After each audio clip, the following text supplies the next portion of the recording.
Hello there, this is video 2, how to save your made-up amp model presets, or banks.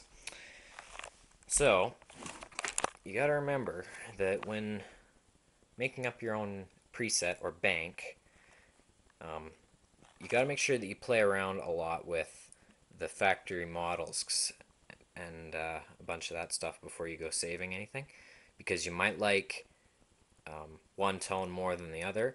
But of course, that's not a worry with this because you can save up to 36 of your presets. So I'm going to show you how to do that. So take a crunch red, say. Okay. That's the setting you want. Now, what you do is you see these buttons here. There's channel A, channel B, C, and D. Okay.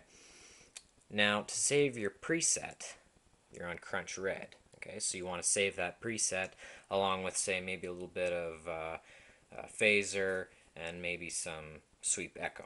Okay, you want to save that preset. How you do it is you press and hold down any one of these buttons here. Hold it down for about 2 seconds, and then over on your screen,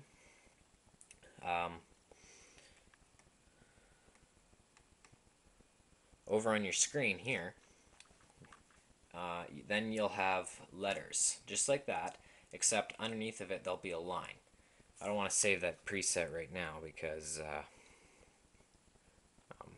I've got a bunch that I'm trying to save up for anyway, but just to give you an idea, you say you press and hold one of these for 2 seconds, and then over here you'll have your display.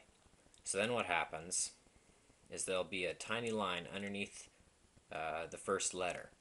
So then you use your banks slash presents button over here and use it to name your preset, whichever tone you selected, whether it was crunch, blues, metal, insane, clean, whatever.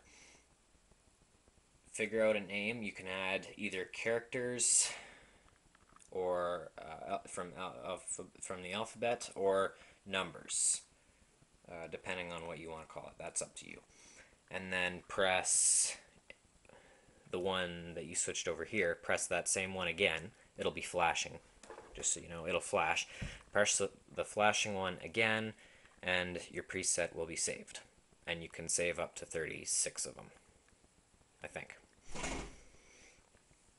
Okay, so now that we know how to save our goodies, I'm going to show you a few additional features that the music store owners in the store don't choose to tell you.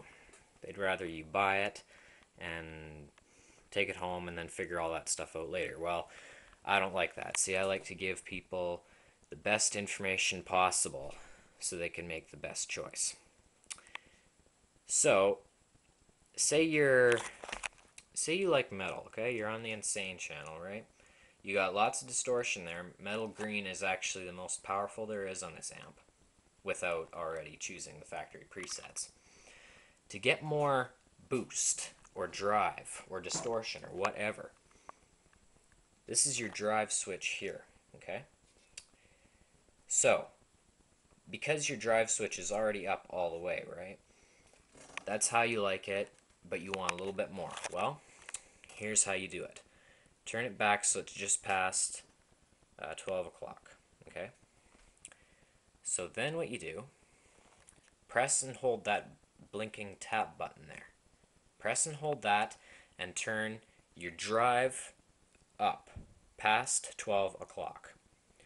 What will happen is channel A will light up just like it is now, and then you'll have more dirt to your distortion. There'll be an added pinch of dirt to your distortion. Not by much if you're already on a really heavy channel like the Insane or something, but you'll definitely get a little bit more. It's not enough to satisfy some people, because if you're like me and you like lots of distortion, well, Nothing's gonna satisfy you like that, but it'll get you close enough. So that's one way. That's to get more drive or distortion. This is another thing I'm gonna share with you. This is something I notice with a lot of Line 6 users of the Spider 3. I actually have a friend, two friends I think, on my YouTube channel. They have Line 6s, and I've listened to most of their videos, and I've noticed that with their Line 6 amp, it tends to buzz, and there's a lot of noise and all that other rotten crap that comes out of it. Well, I have a solution for you guys to fix that. Alright, so you see the reverb button here. Master reverb, okay? So this is what you call a noise gate, okay? This noise gate, it eliminates noise or hum that's coming from your amp or guitar cord. So a way to fix that, the knob is pointed more or less at 10 o'clock. Press and hold the blinking tap button and then move it up past 12 o'clock.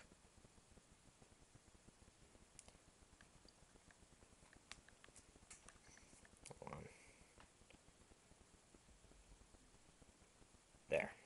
Okay. So you see my green, my light, channel D light just came on. When your channel D light comes on after you've effectively done this, then you've effectively turned on your noise gate, meaning that any noise and hum that is coming from your amp, that infernal noise that we all hate, it was once there, now it isn't. Okay? That only happens if you press and hold your tap button and turn your reverb knob past 12 o'clock. Then once your channel D light has been turned on, then you can let go of the tap button and turn your reverb back. Okay? So, let's see, we've covered that, this and that. Okay, a few more things that are good about this amp. Right over here is your CD MP3 in output. So what that means is you can connect your CD player or MP3/iPod into this amp, and your songs will play out, and you can play along with them or record over drum beats, whatever you want. And that's pretty much it as far as saving and additional features go. Now we're going to start third video on how the effects sound. Now there's a lot of effects to cover, so I'll have to do quite a lot of videos. In fact, I might have to do 200 plus videos. But hopefully I can help you guys find a good tone that you like. So we'll see you in the third video of effects.